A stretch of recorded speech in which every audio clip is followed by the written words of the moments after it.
ഷിജു ഖാൻ, നേരത്തെ നമ്മൾ പറഞ്ഞ വിവിധ വിഷയങ്ങളിൽ ശങ്കുട്ടിദാസ് ഊന്നിയത് ഇന്ത്യയെ സംബന്ധിച്ച് 1947 മുതലുള്ള ചരിത്രമല്ല, അതിനു മുമ്പ് ഈ ഭൂപ്രദേശത്തിന് ചരിത്രമുണ്ട്.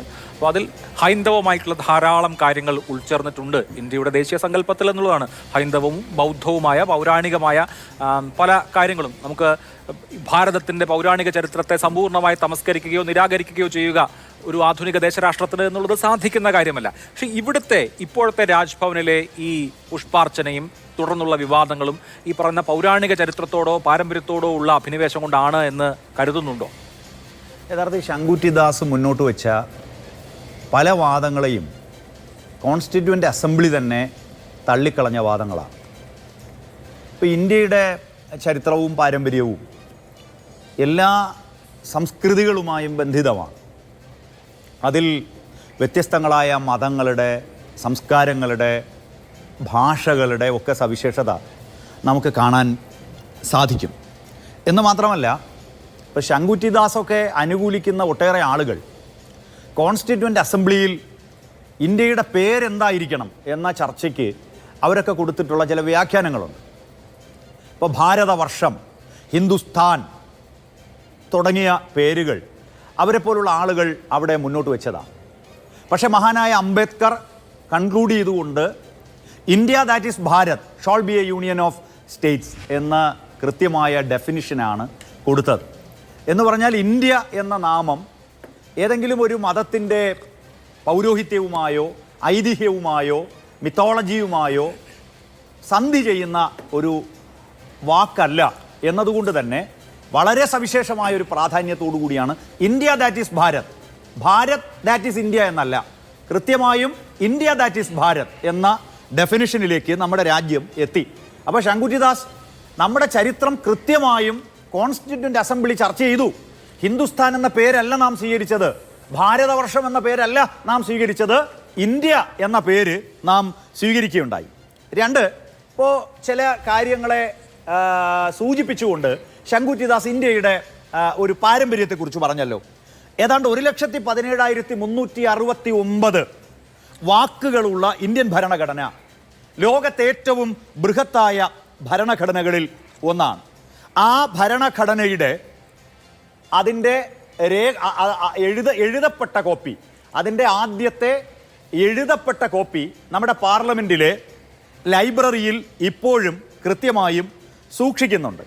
ഇന്ത്യൻ സംസ്കൃതിയുടെ ചരിത്രത്തിലെ ഏറ്റവും പഴയ ഒരു മുദ്രയിൽ നിന്ന്, ഹാരപ്പൻ മുദ്രകളുടെ രേഖാചിത്രത്തിൽ നിന്നാണ് നമ്മുടെ ഭരണഘടനയുടെ ആ കൈയെഴുത്തു പ്രതി ആരംഭിക്കുന്നത്. പിന്നാലെയുള്ള ഭാഗങ്ങളിൽ വേദകാലത്തിൻ്റെ, മഹാഭാരത, രാമായണ കഥാസന്ദർഭങ്ങളും അതിൻ്റെ ചിത്രങ്ങളുമൊക്കെ അതിൽ ഉൾപ്പെടുത്തിയിട്ടുള്ളതായി നമുക്ക് കാണാം. 5-ാം ഭാഗത്തിൻ്റെ തുടക്കത്തിൽ ബുദ്ധൻ്റെ ചിത്രമാണ്. 14-ാം ഭാഗത്തിൻ്റെ തുടക്കത്തിൽ അക്ബറുടെ രാജ സദസ്സാണ്, അതിൻ്റെ രേഖാചിത്രമാണ്. 16-ാം ഭാഗത്തിൻ്റെ തുടക്കത്തിലുള്ള ചിത്രം ടിപ്പു സുൽത്താൻ്റെയും ഝാൻസി റാണിയുടെയും ചിത്രങ്ങളാണ്. അങ്ങനെ ഇന്ത്യയുടെ വൈവിധ്യത്തെ വാരി വിതറുന്ന, വിന്യസിക്കുന്ന കോൺസ്റ്റിറ്റ്യൂവൻ്റ് അസംബ്ലി തയ്യാറാക്കിയ, രേഖപ്പെടുത്തിയ ഭരണഘടനയുടെ കോപ്പി ഒന്ന് നോക്കിയാൽ അറിയാം നമ്മുടെ വൈവിധ്യം എത്ര വലുതാണെന്ന്. ഇനി മറ്റൊരു പ്രധാനപ്പെട്ട കാര്യം, ഇപ്പോൾ പതാകയെക്കുറിച്ച് പറഞ്ഞല്ലോ. ദേശീയ പതാകയെ RSS ഓർഗനൈസറിൽ 947-ലും അംഗീകരിച്ചില്ല. അപ്പോൾ അതിനു മുമ്പ് നടന്ന ഡിബേറ്റുകളും വാദപ്രതിവാദങ്ങളും രാഷ്ട്രസങ്കല്പങ്ങളെക്കുറിച്ചുള്ള അഭിപ്രായ വ്യത്യാസങ്ങളെയും ചേർത്ത് വെച്ചുകൊണ്ടാണ് ശങ്കുറ്റിദാസ് അതിനെ ന്യായീകരിച്ചത്. ശങ്കുറ്റിദാസ് ഇന്ത്യ അംഗീകരിച്ച, ബ്രിട്ടീഷുകാർക്കെതിരെ ഉയർത്താൻ തീരുമാനിച്ച ദേശീയ പതാകയെ അത് അംഗീകരിക്കപ്പെടുന്നതുവരെ ഏറ്റവും അവസാനം വരെയും എതിർത്തുകൊണ്ടിരുന്ന രാഷ്ട്രീയ നിലപാട് ഉയർത്തിപ്പിടിച്ച പ്രസ്ഥാനം RSS ആണ്. എന്ന് മാത്രമല്ല, ത്രിവർണം അഥവാ 3 നിറം തിന്മയുടെ പ്രതീകമാണ്, അതല്ല നമ്മുടെ രാജ്യത്തിൻ്റെ ദേശീയ പതാകയാകേണ്ടതെന്ന് സ്വാതന്ത്ര്യഘട്ടത്തിലും വാശി പിടിച്ച് നിലപാട് സ്വീകരിച്ച പ്രസ്ഥാനമാണ്. അത് വിമർശന വിധേയമാക്കണ്ടേ? പിന്നെ ഇവിടെ കാവിക്കൊടി പിടിച്ച ഒരു വനിതയുടെ ചിത്രത്തെ ഇന്ത്യൻ ദേശീയതയുടെ പ്രതീകമായിട്ടും സംസ്കാരത്തിൻ്റെ പ്രതീകമായിട്ടുമൊക്കെ എല്ലാവരും അംഗീകരിക്കണം എന്ന വാദം ശങ്കുറ്റിദാസ് ഇവിടെ മുന്നോട്ട് വയ്ക്കുകയാണ്. യഥാർത്ഥത്തിൽ ഭാരതമാതാവ് എന്ന സങ്കല്പം തന്നെ നേരത്തെ പറഞ്ഞല്ലോ. പിന്നെ ഇവിടെ സൂചിപ്പിച്ചു ബംഗാൾ മാത എന്ന് പറയുന്ന ആശയത്തിൽ നിന്നാണ് സിസ്റ്റർ നിവേദിത അതിനെ ഭാരതമാത എന്ന ആശയത്തിലേക്ക് മാറ്റുന്നത്. അപ്പോൾ അവിടെ തന്നെ വൈവിധ്യമുണ്ട്. പിന്നെ നിരവധി ചിത്രകന്മാർ ശങ്കുറ്റിദാസെ പിന്നെ നിങ്ങൾ ഈ സൂചിപ്പിക്കുന്ന ഭാരതമാതാവ് എന്ന് വിശേഷിപ്പിക്കപ്പെടുന്ന ചിത്രങ്ങൾ വരച്ചിട്ടില്ലേ?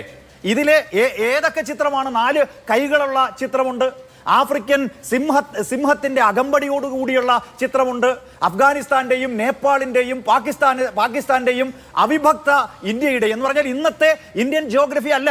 ഇന്ത്യ 947 മുമ്പുള്ള ആ ഘട്ടത്തിൽ അഖണ്ഡ ഭാരതത്തോടു കൂടിയ പിന്നെ ഇന്ത്യയുടെ ചിത്രം സ്വീകരിച്ചിരിക്കുന്ന ഭാരതമാതാവുണ്ട്. അങ്ങനെ പല പല ഭാരതമാതാക്കളെ പല പല ചിത്രകാരന്മാർ വരച്ചു. യഥാർത്ഥത്തിൽ ഇത് ബംഗാൾ സ്കൂൾ ചിത്രകലയിലെ ഒരുതരം ദേശീയ പ്രസ്ഥാനത്തിന്റെ ഭാഗമായി അവതരിപ്പിക്കപ്പെട്ട ഒരു ചിത്രകലയിലെ വൈവിധ്യമാണ്. അതിനെ പിൽക്കാലത്ത് അവതരിപ്പിക്കുകയും അതൊരു ദേശീയ പ്രതീകമാക്കി മാറ്റുകയും ചെയ്തു. സവിശേഷമായ ഒരു പ്രശ്നം ഉയരുന്നു വരുന്നത് ശ്രീകുമാറിന്റെ ലേഖനത്തെ കുറിച്ച് അങ്ങ് പറഞ്ഞല്ലോ. നിങ്ങൾക്ക് വേണമെങ്കിൽ പിന്നെ ആ കാവിക്കൊടി മാറ്റി ദേശീയ പതാക വെക്കാമല്ലോ, അല്ലെങ്കിൽ നിങ്ങൾക്ക് പിന്നെ അതിനോട് യോജിക്കാമല്ലോ, അതിനെ വണങ്ങാതിരിക്കാമല്ലോ എന്ന് പറഞ്ഞല്ലോ. അങ്ങനെ വണങ്ങാതിരിക്കാനും അങ്ങനെ മാറ്റി ഒരു ദേശീയ പതാക അവിടെ സ്ഥാപിക്കേണ്ടതിൻ്റെയും ആവശ്യകത എന്താണ്? ഈ ചിത്രം എങ്ങനെയാണ് ഇന്ത്യയുടെ ആധികാരികമായ ചിത്രമായി മാറുന്നത്? ഈ ചിത്രം എങ്ങനെ ഇന്ത്യയുടെ ഒരു അംഗീകരിക്കപ്പെട്ട ശങ്കുറ്റിദാസെ 947 നിങ്ങൾ വിട്ടേക്ക്, 948 49 വിട്ടേക്ക്, 949 നവംബർ മാസം 26 കോൺസ്റ്റിറ്റ്യൂവന്റ് അസംബ്ലി അംഗീകരിക്കുകയും 950 ഇന്ത്യ റിപ്പബ്ലിക്കായി പ്രഖ്യാപിക്കുകയും ചെയ്തതിന് ശേഷം നമ്മുടെ കോൺസ്റ്റിറ്റ്യൂഷൻ ഉണ്ടല്ലോ, ആ കോൺസ്റ്റിറ്റ്യൂഷനെ മറികടക്കാൻ, ആ കോൺസ്റ്റിറ്റ്യൂഷന് പകരം പ്രതീകങ്ങളെ അവതരിപ്പിക്കാൻ, ആ കോൺസ്റ്റിറ്റ്യൂഷന് പകരം മിത്തുകളെയും ആ കോൺസ്റ്റിറ്റ്യൂഷന് പകരം ഐതിഹ്യങ്ങളെയും പ്രതിഷ്ഠിക്കാൻ ഭരണഘടനാ സ്ഥാപനങ്ങൾക്ക് ഒരു അധികാരവും ഇല്ല. ശങ്കുറ്റിദാസിന് വ്യക്തിപരമായ അധികാരമുണ്ട്, ഗവർണർ എന്ന നിലയിൽ വ്യക്തിക്ക് അധികാരമുണ്ട്. പക്ഷെ കോൺസ്റ്റിറ്റ്യൂഷണൽ പോസ്റ്റ് എന്ന് പറഞ്ഞാൽ നിങ്ങൾക്ക് ഇഷ്ടമുള്ള ചിത്രം ഇഷ്ടമുള്ളതുപോലെ ഔദ്യോഗിക സ്ഥാപനങ്ങളിൽ സ്ഥാപിക്കാനുള്ള അവകാശം ഇല്ല ശങ്കുറ്റിദാസെ. കോൺസ്റ്റിറ്റ്യൂഷന്റെ മുഴുവൻ വാക്കുകളും അഭിലാഷെ ഞാൻ ഡിബേറ്റ് ചെയ്യാം, ഒരിടത്തും ഒരു പ്രിവിലേജും ഗവർണർക്ക് ഇല്ല. ശരി, ഇവിടെ